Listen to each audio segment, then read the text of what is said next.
मैं आज national income की थ्योरी शुरू कर रहा हूं, तो जरा ध्यान देना शुरू करें। यहां से सबको समझ आएगा। क्यों?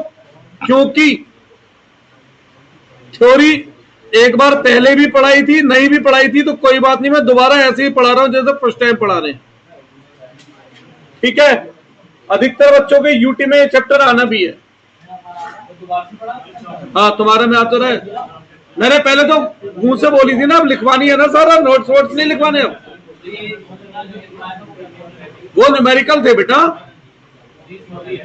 अब थ्योरी शुरू कर रहा हूं, दोनों आएंगे। देखो, एक एक करके पढ़ना शुरू करते हैं। देखो, सबसे पहले बेटा मेरी बात सुनेंगे। अब अगर आप सुनेंगे तो मैं पढ़ाना शुरू कर पाऊंगा। सबसे पहले, इकोनॉमी कितने सेक्टर होती है? तो देखो, इकोनॉमी में कुल हो सकते हैं 4 सेक्टर। सबसे पहला हाउस होल्ड। हाउस होल्ड हम किसको कहते हैं? इंडिविजुअल्स को, यानी हम लोग, जो घरेलू लोग, हम लोग आम इंसान। दूसरा फर्म, तीसरा गवर्नमेंट, और चौथा रेस्ट ऑफ वर्ल्ड। ठीक है, ये 4 सेक्टर होते हैं। बेसिकली जब हम डील की बात करते हैं इन दोनों के बीच में, तो इसे हम कहते हैं 2 सेक्टर इकोनॉमी। अगर किसी भी कंट्री में केवल हाउस होल्ड और फर्म है तो इसे क्या कहा जाता है? 2 sector economy. House hold firm के साथ गवर्नमेंट और जुड़ जाए, अगर कौन जुड़ जाए? गवर्नमेंट, तो इसे कहा जाता है 3 सेक्टर इकोनॉमी। ये एग्जाम का क्वेश्चन नहीं है, पर इसके बिना आगे के टॉपिक समझ नहीं आएंगे। और अगर हम इसमें रेस्ट ऑफ वर्ल्ड भी जोड़ दें तो उसे हम कहते हैं 4 सेक्टर इकोनॉमी। क्या बोलते हैं बेटा? 4 सेक्टर इकोनॉमी। तो इकोनॉमी को हमने यहां पर 3 हिस्सों में पढ़ा, 2 सेक्टर, 3 सेक्टर, 4 सेक्टर। अब कहने के लिए हमारे कोर्स में केवल 2 सेक्टर इकोनॉमी कवर है। कहने के लिए हमारे कोर्स में 2 सेक्टर इकोनॉमी कवर है, बट एक्चुअल में हमारे कोर्स में 2 सेक्टर नहीं, 4 सेक्टर तक के कंपोनेंट आगे जाके गिवन है। क्या आगे जब हमने न्यूमेरिकल करे थे, एक्सपोर्ट इंपोर्ट पढ़ा था, नहीं पढ़ा था? पढ़ा था। तो उसमें रेस्ट ऑफ वर्ल्ड शामिल हो गया, नहीं हो गया? हमने जब आगे बढ़े थे तो नेट इनडायरेक्ट टैक्स पढ़ा था, तो गवर्नमेंट भी शामिल हो गई। तो इसका मतलब कहने के लिए कोर्स में 2 सेक्टर है, बट एक्चुअल में हमें पढ़नी है पूरी 4 सेक्टर। यहां तक कोई डाउट? ये एग्जाम के लिए नहीं है, चैप्टर शुरू करने से पहले जानकारी लेनी थी। सेकंड, बेसिक एक्टिविटीज इन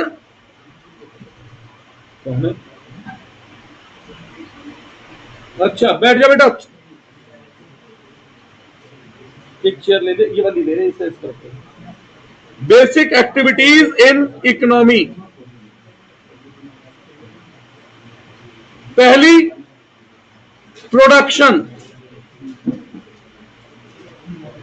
आप में से कितने बच्चे प्रोडक्शन का मतलब समझते हैं? हाँ जी, सुनिए, मैं गन्ना खरीदता हूं, गन्ने से रस निकालकर चीनी बनाता हूं, क्या ये प्रोडक्शन है? है। ठीक है। मैं कानपुर से जूते खरीदता हूं और गाजियाबाद में लाकर उन पे अपना ब्रांड चिपकाकर उन्हें बेचता हूं, क्या ये प्रोडक्शन है? नहीं है। मेरा रेस्टोरेंट है, एक कोल्ड ड्रिंक खरीदता हूं, ग्लास में सर्व करके अपने कस्टमर को दे देता हूं, क्या ये प्रोडक्शन है? नहीं है। ये सब प्रोडक्शन है। प्रोडक्शन का मतलब आप लोग समझते हैं ट्रांसफॉर्मेशन ऑफ गुड्स, जबकि प्रोडक्शन का मतलब ट्रांसफॉर्मेशन नहीं होता है। प्रोडक्शन का मतलब होता है वैल्यू एडिशन। ठीक है। अब जैसे जूते मैंने कानपुर से खरीदे 200 के और कानपुर से उन्हें गाजियाबाद में ला दिया तो वो हो गए 500 के, क्या मैंने जूतों में वैल्यू एडिशन कर दी? कर दी। तो this one is production. Cold drink खरीदी मैंने बाहर से 10 रुपए की बोतल और ग्लास में सर्व करके जब कस्टमर को दिया रेस्टोरेंट में, वही होगी 50 रुपए की। This one is production.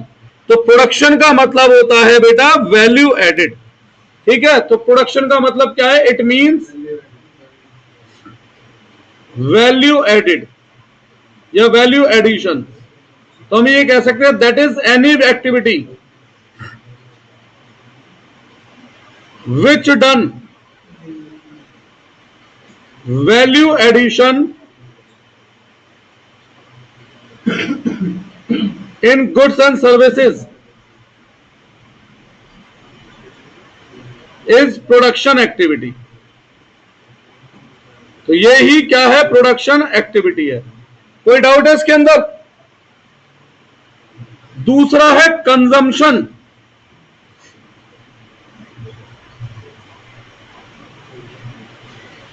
तीसरा है इन्वेस्टमेंट।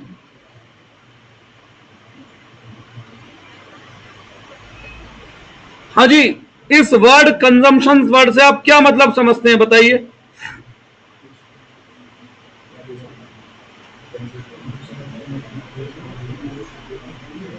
बोलो भाई। जब भी कोई गुड्स एक आदमी खरीदता है अपने खुद के सेटिस्फेक्शन को पूरा करने के लिए, वो कंजम्पशन है। एक एग्जांपल देता हूं, मैंने घर के लिए प्रोजेक्टर खरीदा है, तो क्या मैं उससे अर्निंग जनरेट करूंगा? तो वो किसके लिए? सेल्फ सेटिस्फेक्शन के लिए। तो वो क्या है?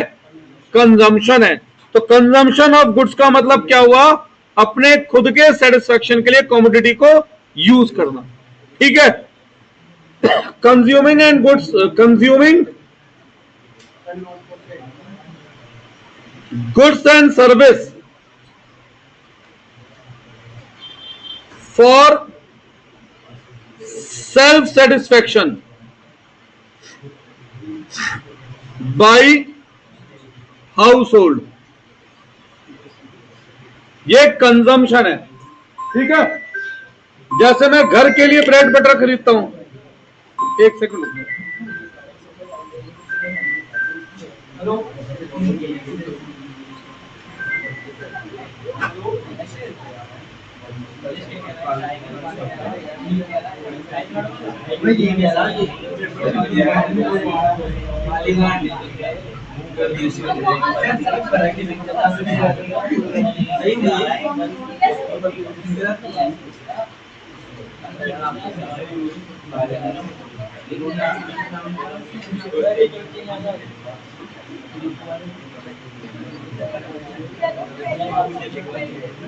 बेटा जी पढ़ लेते हैं प्लीज।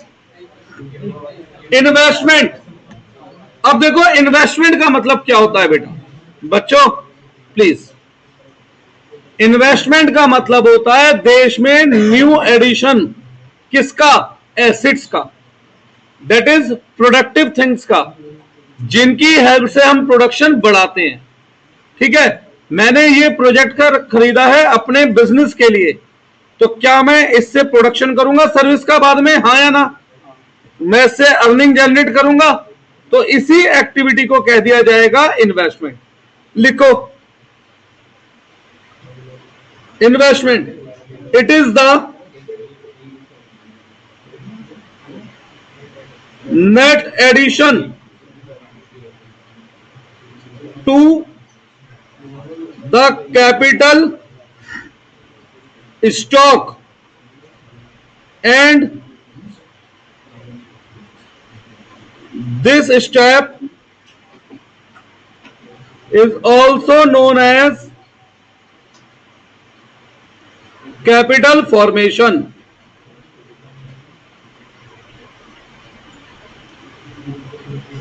ठीक है, अब हम ये कह सकते हैं जितने भी गुड्स हमने प्रोड्यूस किए उनमें से कुछ गुड्स क्या हो जाएंगे? कंज्यूम, बाकी क्या हो जाएंगे? इन्वेस्ट। तो जो इन्वेस्टमेंट होती है वो किस किस के बीच का डिफरेंस हुई? प्रोडक्शन और कंजम्पशन का। अब सच बताऊं बेटा, ये इसमें एग्जाम में कुछ भी नहीं आएगा जो मैंने अब तक लिखवाया, पर ये चीजें जानना जरूरी है आगे के चैप्टर को समझने के लिए। कोई डाउट है इसमें? बढ़े आगे। अरे बेटा, देश में 10,000 करोड़ के गुड्स बने, जिसमें से 4,000 करोड़ के गुड्स हमने अपने सेल्फ सेटिस्फेक्शन पे खर्च करे, तो बाकी से हमने बिजनेस करा। ठीक है,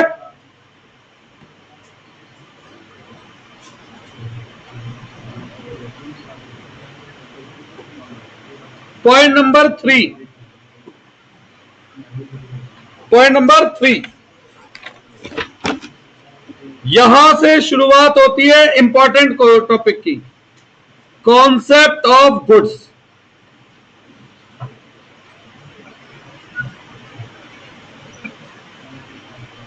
इसमें सबसे पहले a point, final goods versus intermediate goods.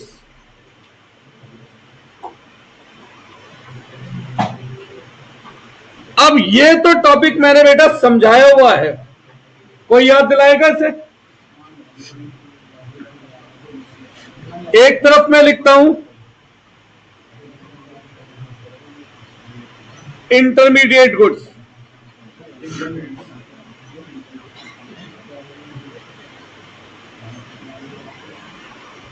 और एक तरफ मैं लिखता हूं final goods.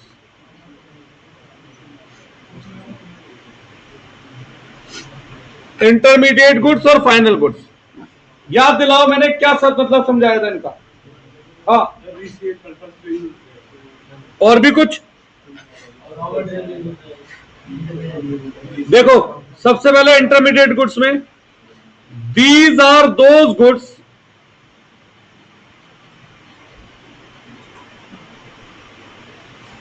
which are purchased,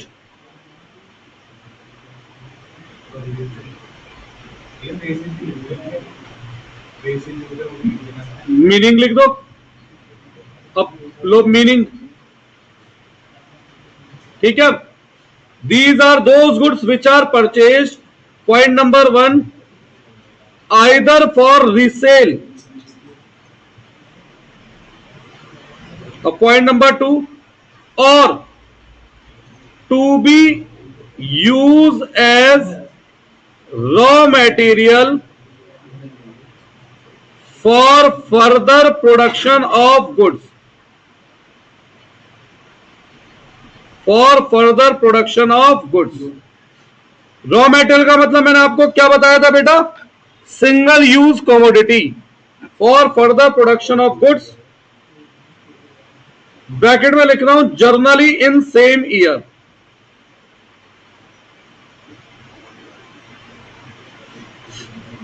अब जैसे एक बात सुनो, मेरी बात ध्यान से, मैं स्कूल कैंटीन हूं, मैंने 1,000 कोल्ड ड्रिंक खरीदी है। क्यों खरीदी है? तो ये 1,000 कोल्ड ड्रिंक मेरे लिए क्या है? Intermediate goods. क्यों है इंटरमीडिएट गुड्स? क्यों खरीदी है मैंने इन्हें? रिसेल के लिए।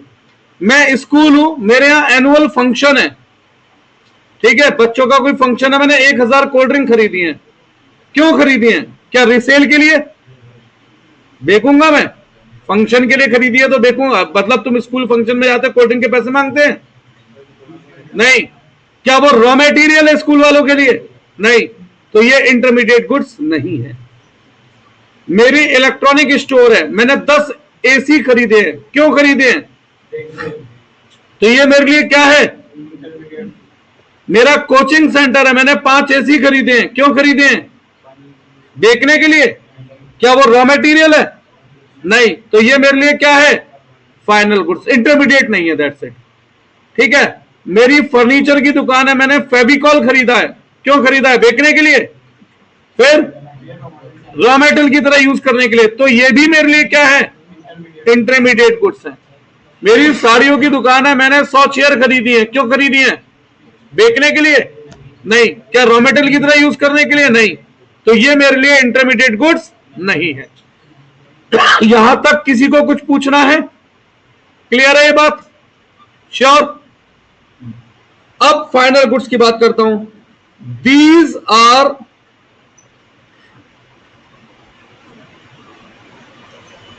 these goods are meant for final consumption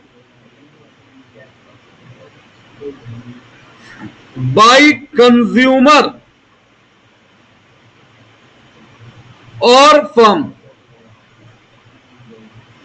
ये फाइनल कंजम्पशन के लिए है, किसके द्वारा? कंज्यूमर या कंजम्पशन के लिए। These goods can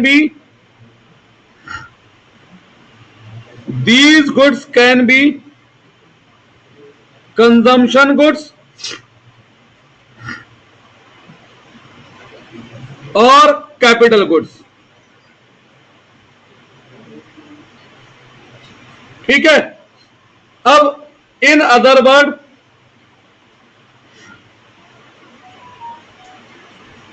the goods which are not intermediate goods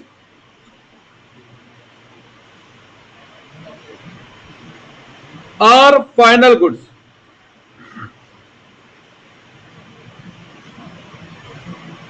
तो हम ये कह सकते हैं जो गुड्स इंटरमीडिएट नहीं है वो क्या है?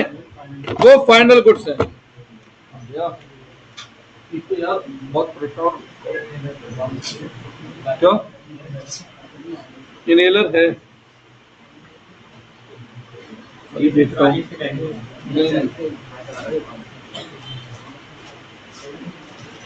यहाँ पे दूसरा कुछ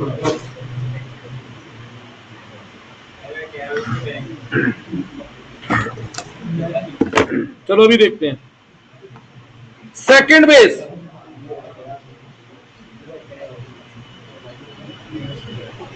लिखो फर्दर ट्रांसफॉर्मेशन बेस। अब इसके अंदर लिखो, पहले हम इंटरमीडिएट गुड्स पढ़ रहे हैं ना, तो इसमें फर्दर ट्रांसफॉर्मेशन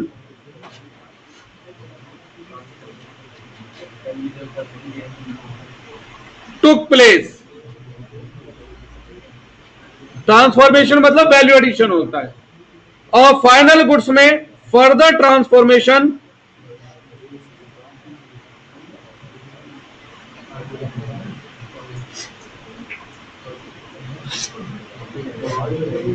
इसमें ऐसा लिख लो, no further transformation took place. Next head, include in national income. इसमें लिखो, intermediate goods are not include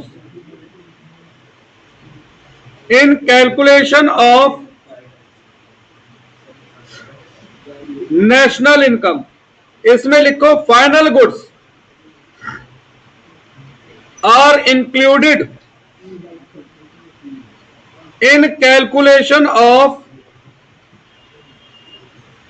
national income. फिर इसके बाद हम लिख सकते हैं एग्जाम्पल। अब एग्जाम्पल में 3-4 लिखूंगा कॉमन, जिससे डिफरेंस पता लगे। जैसे पहला, bread butter purchased bye restaurant. एक रेस्टोरेंट वाले ब्रेड बटर खरीदते हैं, क्यों खरीदते हैं? अपने सेटिस्फेक्शन के लिए, मालिक को खिलाने के लिए, फिर उससे खाना बनाकर आगे कस्टमर को बेचने के लिए। Bread butter purchase by house hold, bread butter purchased bye house hold. Second, आगे बोलो,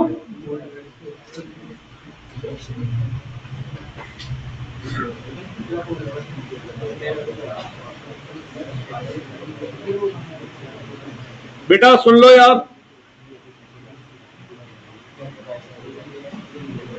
television purchase by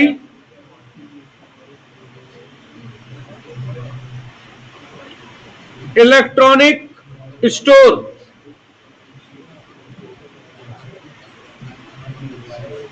television purchase by game parlour. भाई एक वीडियो गेम पार्लर टेलीविजन खरीद रहा है, क्यों खरीद रहा है? देखने के लिए। क्या वो रॉ मटेरियल है जो सिंगल टाइम यूज होगा? तो ये एग्जाम्पल हो गए। यहां तक कुछ पूछना है?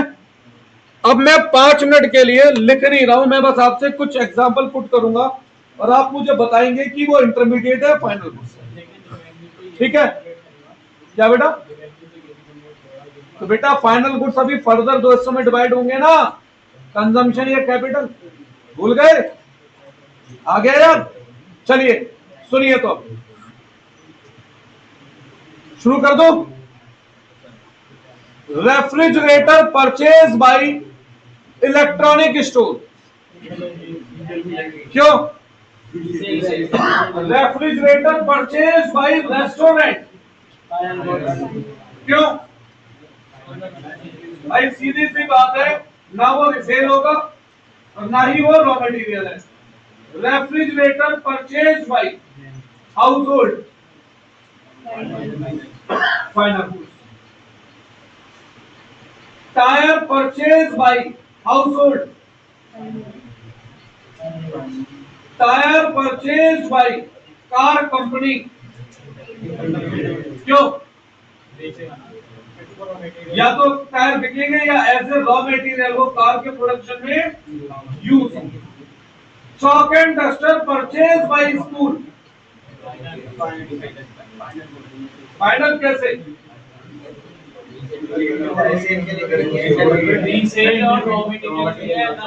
Data chalk duster will be raw material for school to provide final service to you people.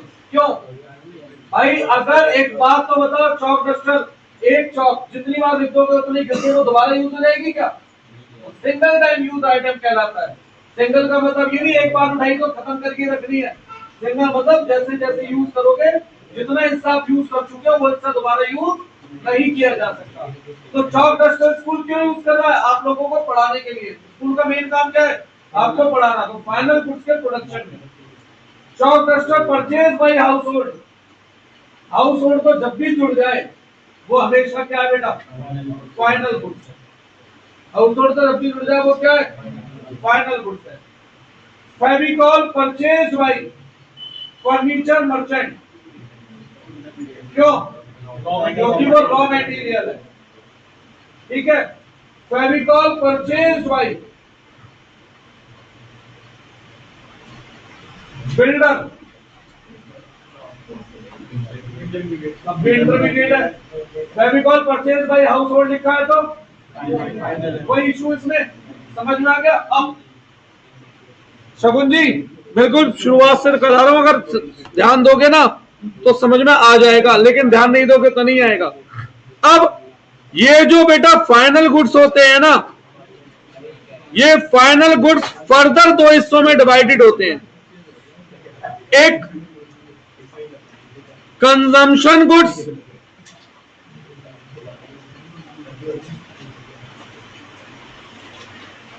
और एक कैपिटल गुड्स। बेसिकली मैं इसे इन्वेस्टमेंट भी कह सकता हूं। अब कोई गुड्स फाइनल गुड्स होने के बाद कंजम्पशन गुड्स है या कैपिटल गुड्स है, ये कैसे पहचानेंगे हम लोग? कोई गुड्स फाइनल गुड्स तो है, पर उसके बाद वो कैपिटल गुड्स है या कंजम्पशन गुड्स है, इस बात को हम लोग कैसे पहचान करें, कैसे पहचानेंगे? सुनना चाहेंगे मेरी बात बेटा? तो सुनिए प्लीज, देखो मेरी बात ध्यान से सुनो। लेट्स से मैंने एक टेलीविजन खरीदा। मैं कौन हूं पहले तो ये जानना पड़ेगा। अगर मैं एक इलेक्ट्रॉनिक स्टोर हूं तो ये टेलीविजन मेरे लिए क्या है? तो ये क्या है मेरे लिए? इंटरमीडिएट गुड्स है। क्वेश्चन कहानी यही समाप्त। मैं एक इलेक्ट्रॉनिक स्टोर नहीं हूं, मैंने ये टेलीविजन खरीदा। अब यहां 2 एग्जांपल देता हूं। मैं हूं हाउस होल्ड, यानी कि एक कॉमन पीपल, तो क्या ये टेलीविजन मेरे लिए इंटरमीडिएट गुड्स है, फाइनल गुड्स है? अब ये बताओ, क्या इस टेलीविजन से मैं, बेटा सुन ले करो, क्या इस टेलीविजन से मैं कोई फर्दर इनकम जनरेट करूंगा? नहीं करूंगा। तो this one is consumption goods. मैंने एक टेलीविजन खरीदा और मैं हूं एक वीडियो गेम पार्लर, तो क्या, पहले बताओ, ये टेलीविजन मेरे लिए इंटरमीडिएट गुड्स है, फाइनल गुड्स है? फाइनल गुड्स है। अब क्या मैं इस टेलीविजन से फर्दर इनकम जनरेट करूंगा? तो this one is capital goods. ये सबसे अच्छी पहचान बताओ, ठीक है? मैंने ब्रेड बटर खरीदा, मैं एक रेस्टोरेंट हूं, तो सीधा इस पे नहीं जाना, यही तो गलती करते हो, पहले इंटरमीडिएट या फाइनल में डिफरेंस करो। तो मैं एक रेस्टोरेंट हूं, मैंने ब्रेड बटर खरीदा, इंटरमीडिएट और फाइनल, आगे जाना ही नहीं है, यहीं पे एक समाप्त क्वेश्चन, ठीक है? मैं एक रेस्टोरेंट हूं, मैंने एक रेफ्रिजरेटर खरीदा, तो पहले बताओ इंटरमीडिएट या फाइनल? अब फाइनल है तो उसके बाद दो बातें हैं।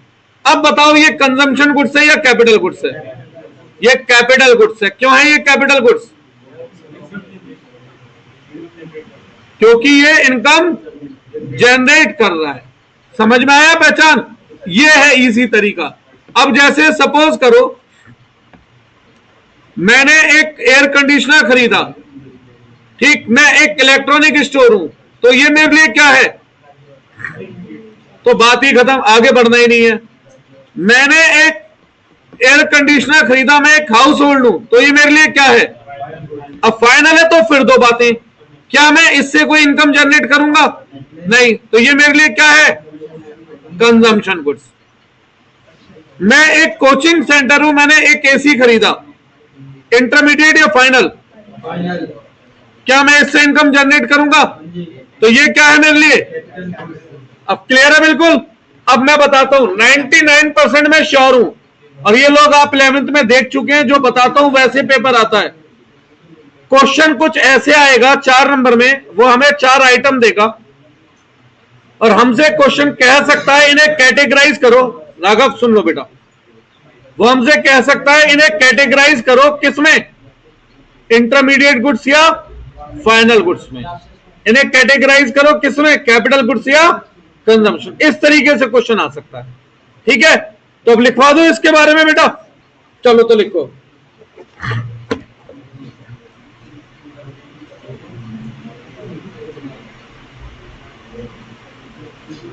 पहला base meaning,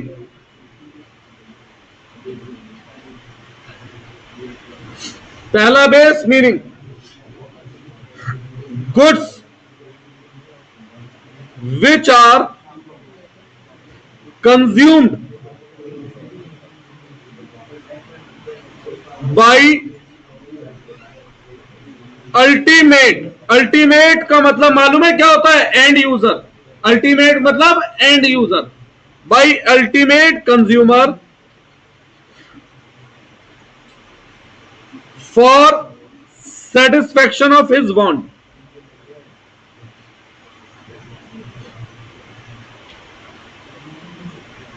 are known as consumption goods.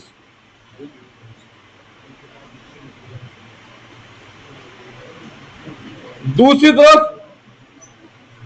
goods which are purchased,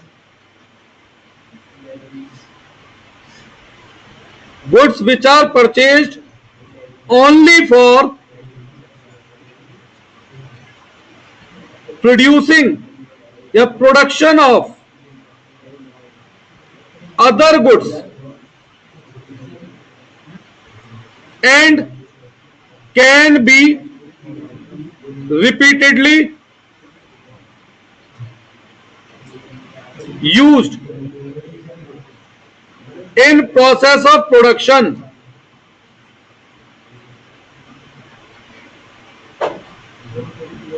are known as capital goods. अब मैंने ये क्यों वर्ड लिखा, रिपीटेडली वर्ड क्यों लिखा मैंने, कोई मुझे बताएगा? भैया प्रोडक्शन में तो ब्रेड बटर भी काम आ रहा था, पर वो रिपीटेडली यूज नहीं था, वो रॉ मटेरियल था, है ना? और ये फाइनल गुड्स है, तो ये बार बार यूज हो सकता है। कोई डाउट है पहले पॉइंट में? Second, durability. Consumption goods, these goods can be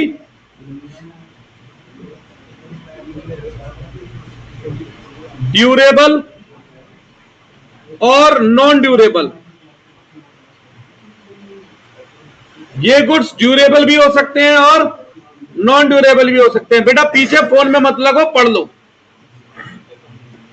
जबकि capital goods are always durable goods.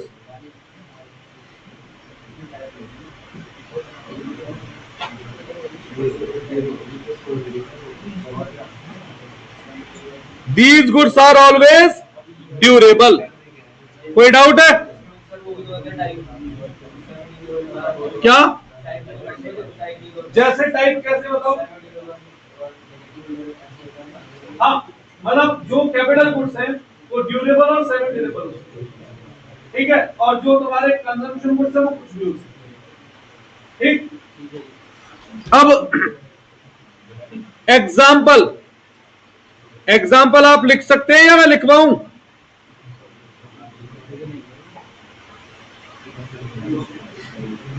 अब जैसे देखो, रेफ्रिजरेटर,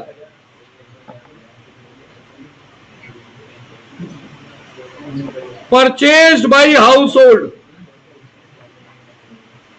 ये ड्यूरेबल गुड्स का एग्जांपल हो गया। रेफ्रिजरेटर परचेज्ड बाय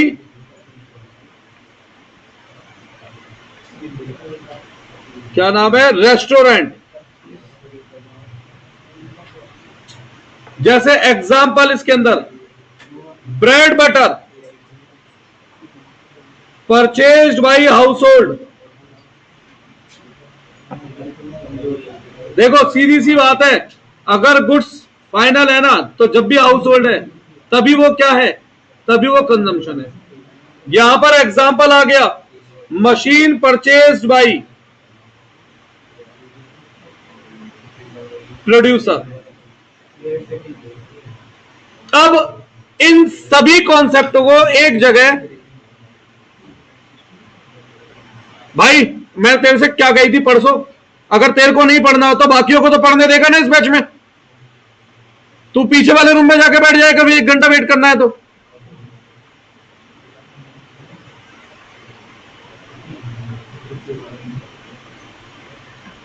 तो देखो गुड्स के कॉन्सेप्ट को पढ़ते हैं दोबारा से एक बार शॉर्ट में, समरी के रूप में। तो गुड्स को हमने 2 हिस्सों में बांटा, पहले इंटरमीडिएट और फाइनल गुड्स। और अगर बैठते ही है सुन लेगा तो नुकसान तो है नहीं, पेपर में तो तेरे भी आएगा ये। इंटरमीडिएट गुड्स मैंने क्या पहचान बताई, आइदर फॉर रिसेल और to be use as raw material for further production, यही बताया था बेटा मैंने।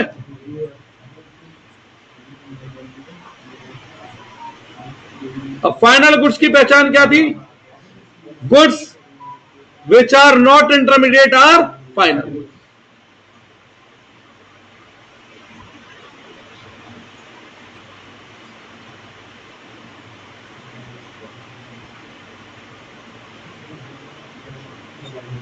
यहां तक कोई डाउट है? अब फाइनल गुड्स फर्दर 2 हिस्सों में डिवाइडेड है, एक कैपिटल गुड्स और एक कंजम्पशन गुड्स। जिसमें कैपिटल गुड्स क्या थे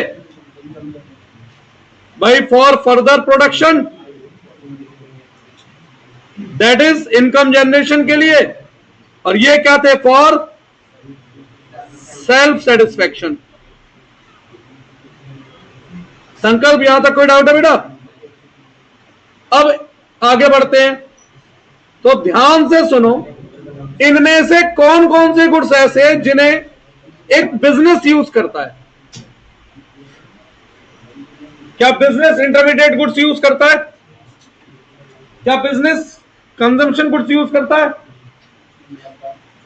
क्या कौन सा कंजम्पशन गुड्स हो गया बिजनेस के लिए? बिजनेस तो जो भी कुछ यूज करेगा वो कमाने के मोटिव से करेगा, है ना? तो फाइनल गुड्स भी है तो वो क्या करेगा उसके लिए? Capital goods.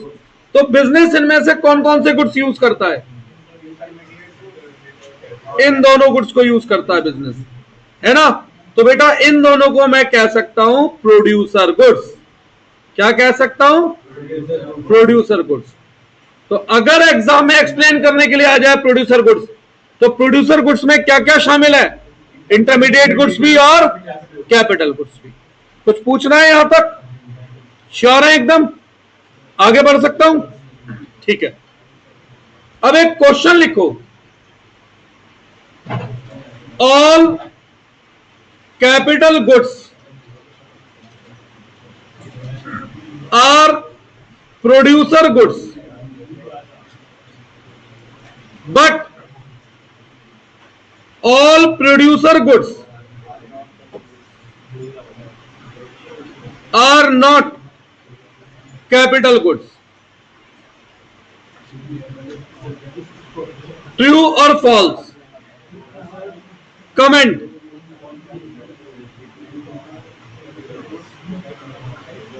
बताएं।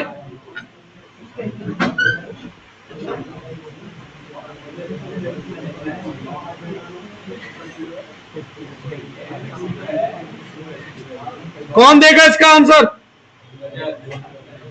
क्या सारे कैपिटल गुड्स कंजम्पशन गुड्स होते हैं? पक्का?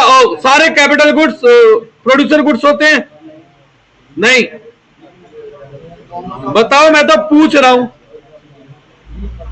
या एक क्वेश्चन ऐसे है, all producer goods are capital goods but all capital goods are not producer goods.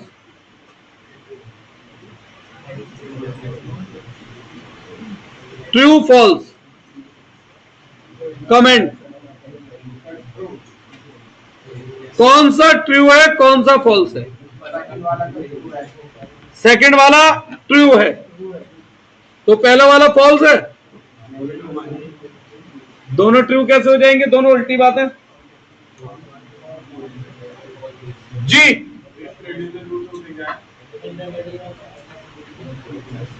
ये होते हैं प्रोड्यूसर गुड्स जो एक प्रोड्यूसर यूज करे। अब प्रोड्यूसर कौन कौन से गुड्स यूज करता है? अब बताएं क्या कमेंट बनती है आपकी?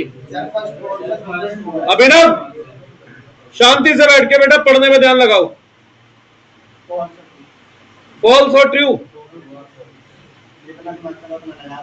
अब मेरी बात सुनो, देखो ध्यान से। अरे सुनो, मैं आंसर बता रहा हूं। प्रोड्यूसर गुड्स में सामने कितने गुड्स नजर आ रहे हैं? 2। कैपिटल गुड्स भी नजर आ रहा है प्लस इंटरमीडिएट गुड्स भी नजर आ रहा है। तो अब एक बात बताओ, वाइडर टर्म क्या है, बड़ी टर्म क्या है? Producer goods. तो क्या सारे प्रोड्यूसर गुड्स केवल कैपिटल गुड्स हैं? तो प्रोड्यूसर गुड्स कैपिटल गुड्स भी हो सकता है और इंटरमीडिएट भी। ठीक है, तो all producer goods are capital goods, ये फॉल्स था। सारे प्रोड्यूसर गुड्स कैपिटल गुड्स नहीं होते। जो भी प्रोड्यूसर गुड्स होते हैं उसमें से कुछ कैपिटल होते हैं और कुछ इंटरमीडिएट होते हैं, लेकिन सारे capital goods at the end क्या बनते हैं? Producer goods. तो इसका आंसर था ट्रू। सारे कैपिटल गुड्स प्रोड्यूसर गुड्स होते हैं पर सारे प्रोड्यूसर गुड्स कैपिटल गुड्स नहीं होते। बताओ आराम से, कोई डाउट है? यही नोट्स हैं जो लिखते हुए चल रहे हैं, क्वेश्चन भी लिखवा रहा हूं बीच में जो बन सकते हैं। कुछ भी पूछना है भाई? इससे पहचानना, देख सुन, क्या ये बड़ी टर्म है, ये बड़ी टर्म है, इसमें क्या क्या आता है? तो क्या सारे प्रोड्यूसर गुड्स केवल कैपिटल गुड्स हैं?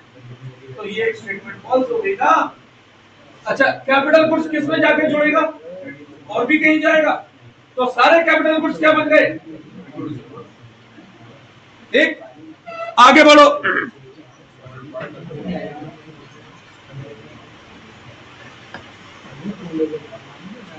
अगला टॉपिक,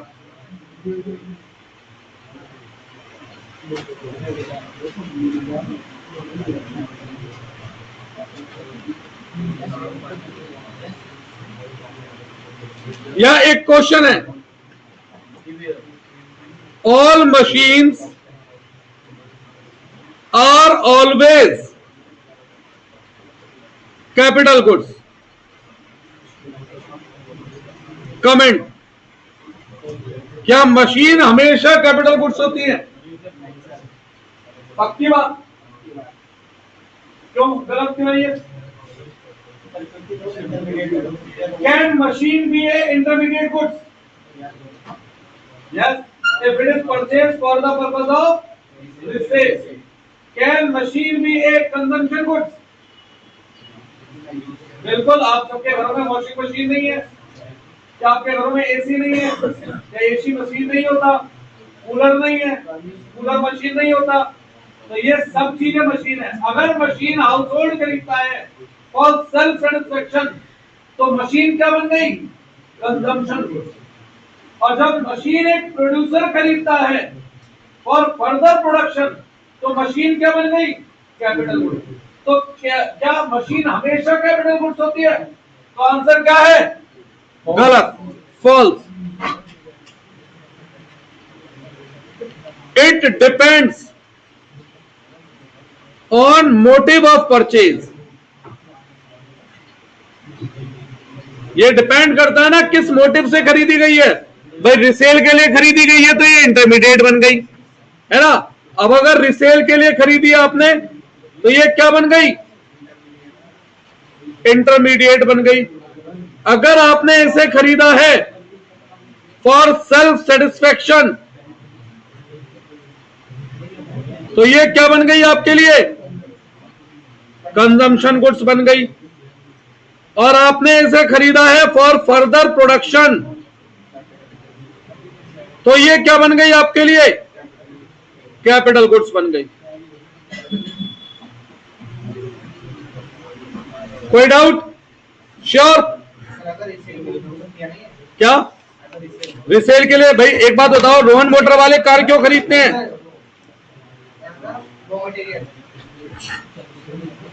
हाँ, रॉ मटेरियल के लिए मशीन यूज कैसे करोगे? हाँ, अब ऐसा हो सकता है भाई कार कंपनी ने कार एसी खरीदा है, वो भी मशीन है, वो उसके लिए रॉ मटेरियल है क्योंकि वो कार में लगा के बेच देगी। ठीक है, अगली हेडिंग लिखो, फैक्टर ऑफ प्रोडक्शन।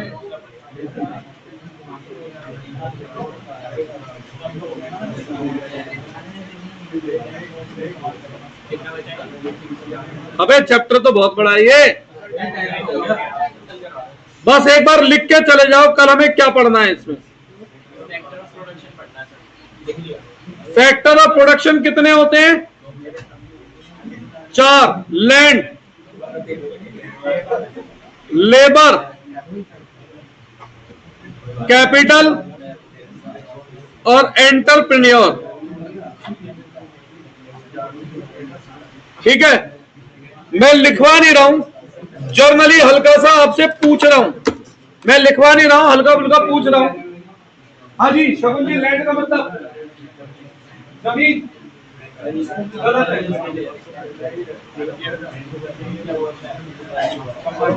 बेटा। अगर आप लोग मेरी बात सुन ले तो मैं कुछ पूछूं? संकल्प, लैंड का मतलब बेटा जमीन, बिल्डिंग। गलत है, building is capital not land. भैया लैंड का मतलब होता है all factor of production provided by nature eight free of cost. जितने भी फैक्टर ऑफ प्रोडक्शन नेचर हमें प्रोवाइड करे वो सब लैंड होता है। जैसे बहती हवा, बहता पानी, जंगल, जानवर, पशु पक्षी जो नेचर ने बनाए हैं, ये सॉइल भी, सरफेस ऑफ सॉइल भी, ठीक है, और सूरज की रोशनी भी, ये जो लो टाइड हाई टाइड आती है समुद्र में, वो सब, ये सब कुछ लैंड। और कैपिटल का मतलब होता है all factor of production man made. Building कौन बनाता है? प्रकृति, इंसान, तो वो कैपिटल है। जंगल में पेड़ किसने लगाए हैं? इंसान ने, ये प्रकृति है। जंगल में प्रकृति ने, तो जंगल के पेड़ है लैंड। लेकिन अगर आपका कोई बगीचा है आम का, आपका कोई गार्डन, उसमें जो पेड़ है वो प्रकृति ने लगाए, आपने लगाए, तो वो कैपिटल है। जंगल में जो फल लग रहे हैं पेड़ों पर, वो लैंड है। और आपके खेतों में जो क्रॉप्स है, फसल है, वो प्रकृति ने नहीं उगाई, आपकी अपनी मेहनत से भी है, तो वो कैपिटल है। ये चीजें मुझे लिखना है, ठीक है। हल्का सा इंट्रो दे रहा हूं। लेबर, लेबर का मतलब मजदूर नहीं होता है यहाँ पर। लेबर का मतलब होता है ऑल ह्यूमन एफर्ट। कोई भी ऐसी एफर्ट जो ह्यूमन बीइंग के द्वारा की जाए, चाहे वो मेंटल एफर्ट है, चाहे वो फिजिकल एफर्ट है, वो सब कुछ क्या है? लेबर है। यानी कि नरेंद्र मोदी जी भी लेबर है, अनिल अंबानी, मुकेश अंबानी भी लेबर है, मैं भी लेबर हूँ, शिक्षक खींचने वाला भी लेबर है। और वो इंसान जो ह्यूमन एफर्ट कर रहा है, वो सब क्या है? लेबर, ठीक है। ये हमारा अगला टॉपिक होगा जो मुझे अगली क्लास में करना है। ये नोट्स, यही नोट्स है, मैं लिखवा रहा हूँ, यही आपको एग्जाम में याद कर दिलाने हैं।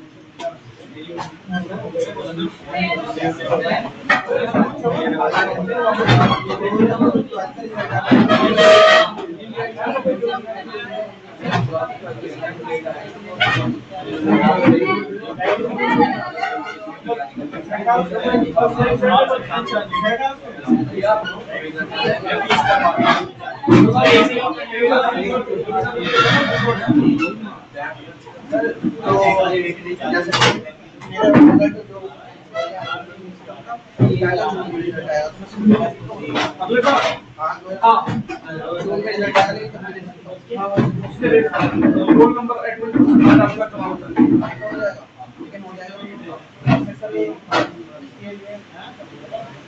कर दिया तेरे को पैसे।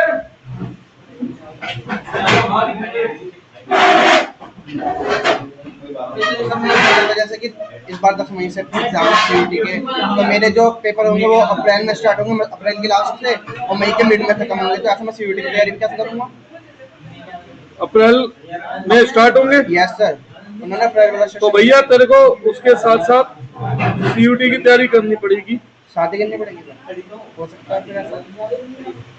है बेटा, हो सकता है, क्योंकि सर देखिए अभी भी 20 अप्रैल से स्टार्ट हो रहे हैं और 9 मई को खत्म है एग्जाम। जो मेरा दोस्त दे रहा है उन्हें भी इससे करेगा, उसको 20 मई से स्टार्ट हुआ, 20 अप्रैल से स्टार्ट हुए और 9 मई को खत्म है।